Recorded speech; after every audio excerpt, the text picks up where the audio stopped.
Cuando mi propia hija me gritó: «Si no ayudas eres una egoísta», exigiéndome la mitad de mis ahorros para mantener a su suegra floja, mientras esa mujer se comía mi pan con desprecio, el mundo se detuvo. Sentí un zumbido agudo en los oídos y mis manos, quemadas por años de trabajo frente al comal, temblaron violentamente sobre la mesa.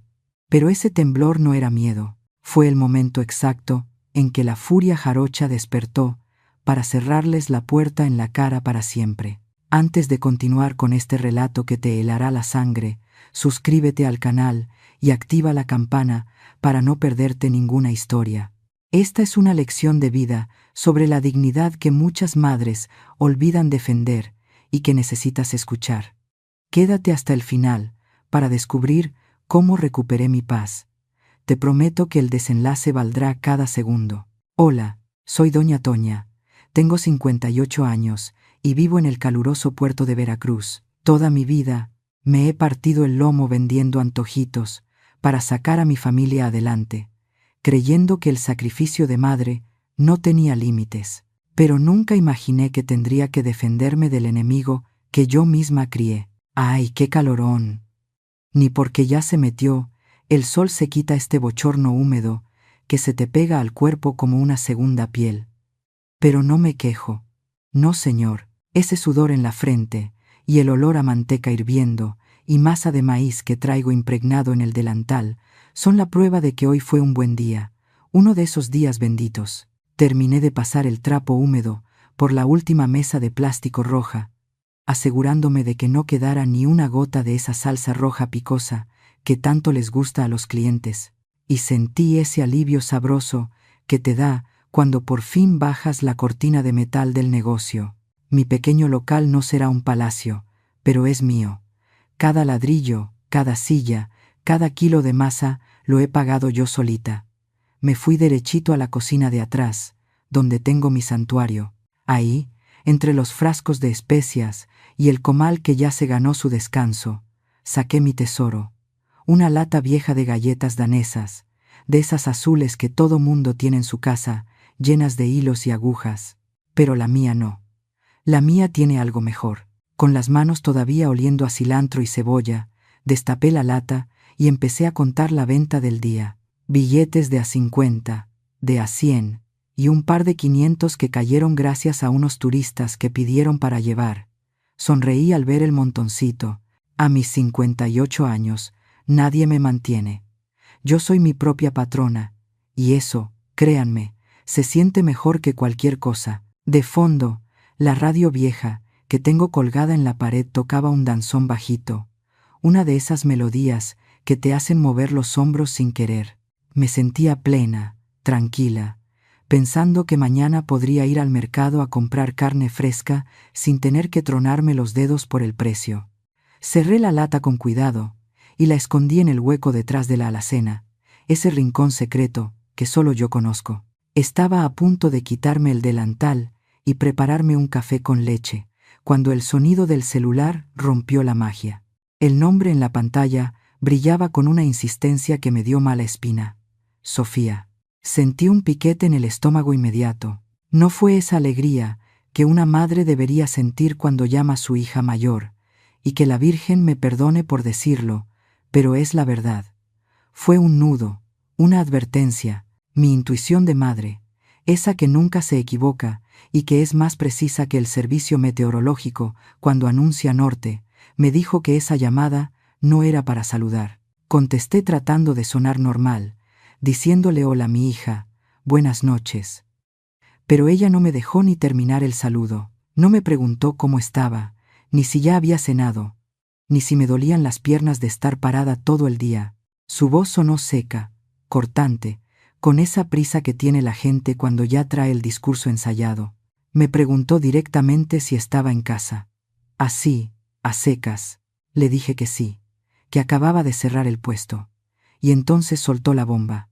Me dijo que iba para allá, que ya estaba en camino y que necesitaba hablar conmigo urgentemente. Antes de que pudiera preguntarle si venía sola o si pasaba algo grave con los niños, colgó. Me quedé parada en medio de mi cocina, con el celular en la mano y el silencio zumbándome en los oídos. El danzón seguía sonando, pero ya no me parecía alegre, sino melancólico. Miré hacia la alacena donde acababa de esconder mi dinero y sentí un escalofrío que nada tenía que ver con el aire de la noche. Sofía nunca viene a visitarme a estas horas solo por gusto. Cuando mi hija viene con esa urgencia y ese tono de voz que no admite réplicas, es porque trae problemas en la bolsa.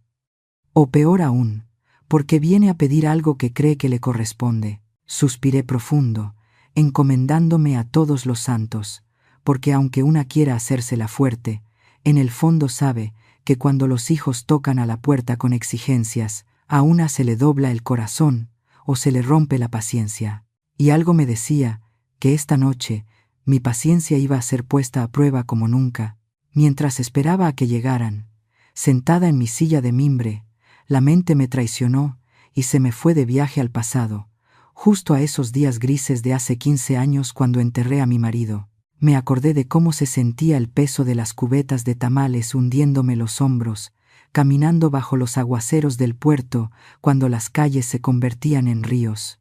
Mis rodillas, que ahora me truenan cada vez que va a cambiar el tiempo, son el testigo silencioso de esas caminatas interminables. Cada paso que daba, cada tamal que vendía puerta por puerta tragándome la vergüenza y el cansancio, tenía un solo nombre escrito: Sofía. Me quité el pan de la boca para que ella no tuviera que vender comida como yo, para que pudiera presumir su título de contadora y trabajar en una oficina con aire acondicionado, lejos del calor de los fogones. El ruido de un motor afuera me sacó de mis recuerdos. Al abrir la puerta, me di cuenta de que mi hija no venía sola.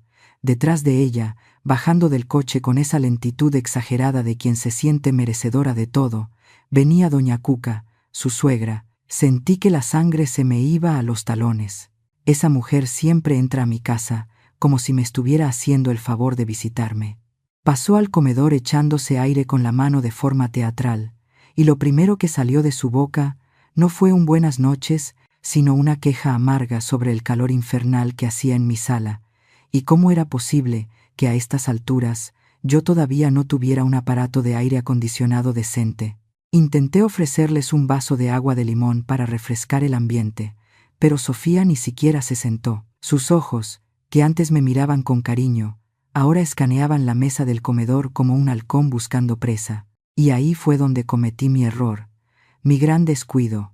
Entre las prisas del cierre y la contabilidad del día, había dejado olvidado sobre el mantel de hule el estado de cuenta del banco, ese papelito que confirmaba el fruto de tantos años de ahorro y privaciones. Sofía lo tomó entre sus manos, antes de que yo pudiera reaccionar. Vi cómo sus ojos se abrían desmesuradamente al leer la cifra final. No hubo preámbulos ni suavidad. Se giró hacia mí, con el papel temblando en su mano, y me lanzó la acusación como si yo hubiera cometido un delito. Me reclamó con voz dura que cómo era posible que tuviera más de 200,000 pesos guardados y no les hubiera dicho nada, como si mi dinero fuera un secreto sucio que yo tenía la obligación de confesarle. Sentí la vergüenza ajena quemándome la cara, pero lo peor vino después. Doña Cuca, que ya se había acomodado en la mejor silla, aprovechó el silencio tenso para clavar su aguijón. Con esa voz empalagosa que usa para disimular el veneno, soltó un comentario al aire, diciendo que qué bendición que yo tuviera dinero de sobra mientras ellas estaban ahí sufriendo y tronándose los dedos para conseguir sus medicinas. Ese de sobra me golpeó en el pecho más fuerte que cualquier insulto, porque ellas veían en un papel una cifra, pero no veían las quemaduras en mis brazos ni los 15 años de soledad que me costó juntarlo. Lo que salió de su boca a continuación no fue una petición. Fue un asalto a mano armada, pero sin pistolas, solo con palabras que dolían más que una bofetada. Sofía, con una frialdad que me heló la sangre, me exigió, así como lo oyen, me exigió que le entregara la mitad de mis ahorros. 100,000 pesos, dijo, ni uno menos. Y no era para una emergencia de mis nietos, ni para pagar una deuda suya. Era para pagar la renta atrasada de doña Cuca y unos supuestos tratamientos médicos privados porque, según ella, su marido no ganaba lo suficiente para mantener a su madre. Me estaba pidiendo que yo, que me levanto a las 4 de la mañana a palmear tortillas, mantuviera a la mujer que se ha pasado la vida criticándome desde la comodidad de su sofá. Pero el verdadero golpe, el que sentí que me partía el alma en dos, vino justo después.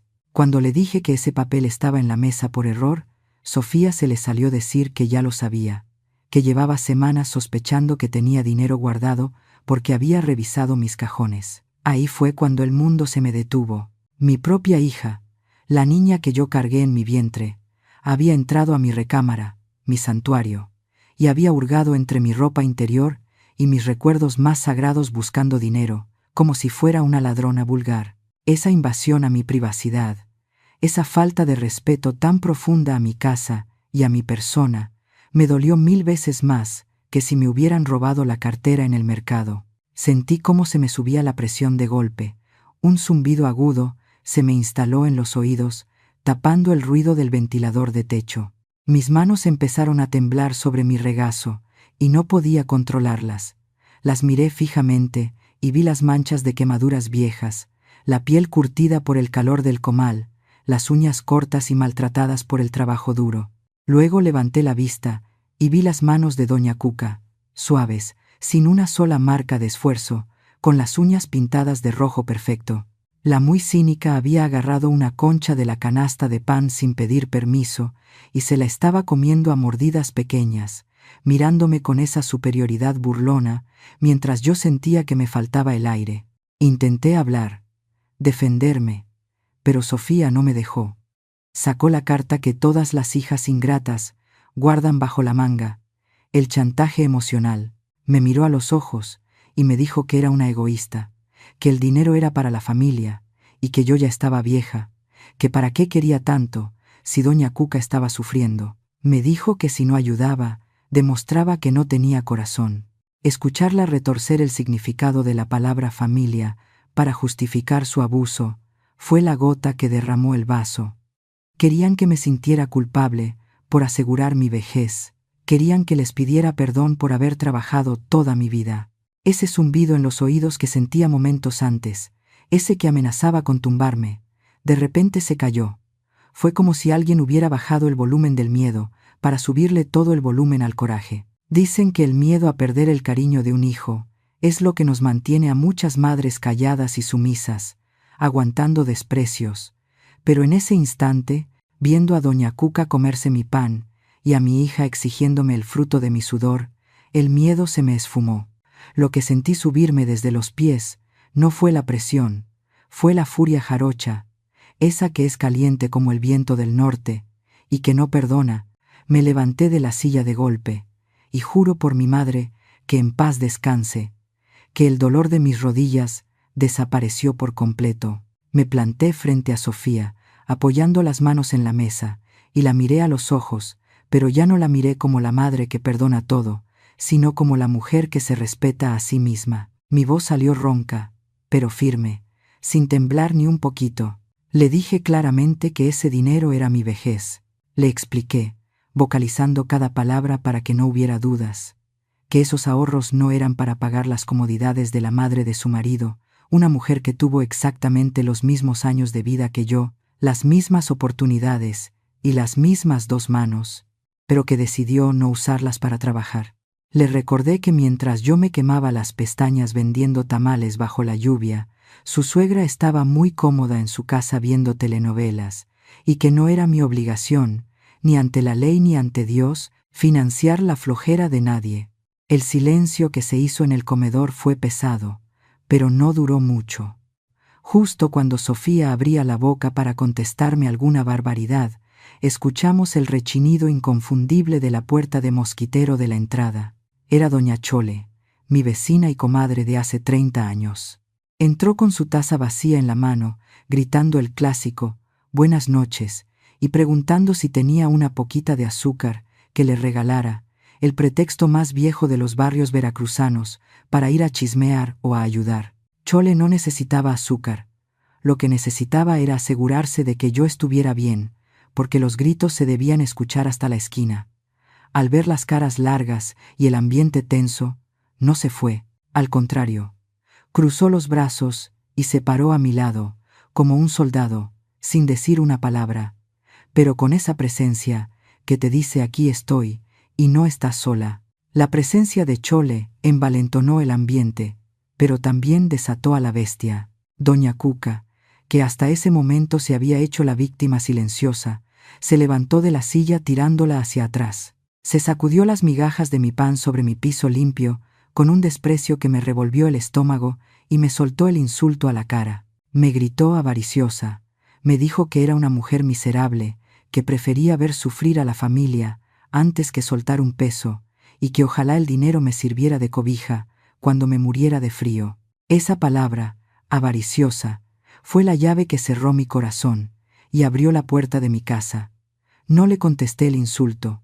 No valía la pena gastar mi saliva. Caminé con paso firme hacia la entrada, quité el pasador y abrí la puerta de par en par, dejando que entrara el ruido de la calle y el aire nocturno. Me giré hacia ellas, señalando la salida con el dedo índice bien estirado, y les dije lo que debía haberles dicho desde que llegaron. Les grité que mi casa no era un banco para sacar préstamos a fondo perdido, ni una beneficencia para mantener a gente que no quiere trabajar. Les ordené que se largaran, así, sin rodeos. Sofía intentó protestar, llamándome mamá con un tono de advertencia, pero yo ya no estaba escuchando chantajes. Les repetí que se fueran y que no volvieran hasta que aprendieran a respetar el techo donde estaban paradas. Y por primera vez en mi vida, vi miedo en los ojos de mi hija, el miedo de saber que esta vez su madre no iba a ceder.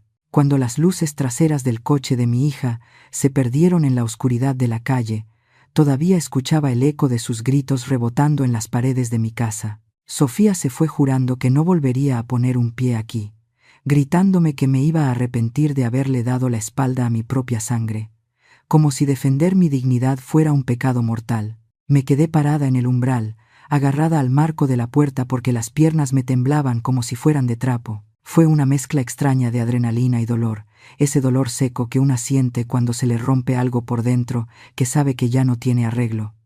A la mecha, pensé, qué lejos hemos llegado por unos pesos. Doña Chole, que seguía ahí firme como un roble, se acercó despacito y me puso una mano en el hombro. No me dijo que todo iba a estar bien, porque las dos somos mujeres viejas y sabemos que hay cosas que no se arreglan con palabras bonitas. Simplemente me dijo Pachi, cerrá la puerta que se mete el sereno y los mosquitos. Le hice caso, pasé el cerrojo, ese sonido metálico del seguro entrando en su lugar sonó definitivo, como si estuviera cerrando un capítulo de mi vida que ya me estaba costando demasiado caro mantener abierto.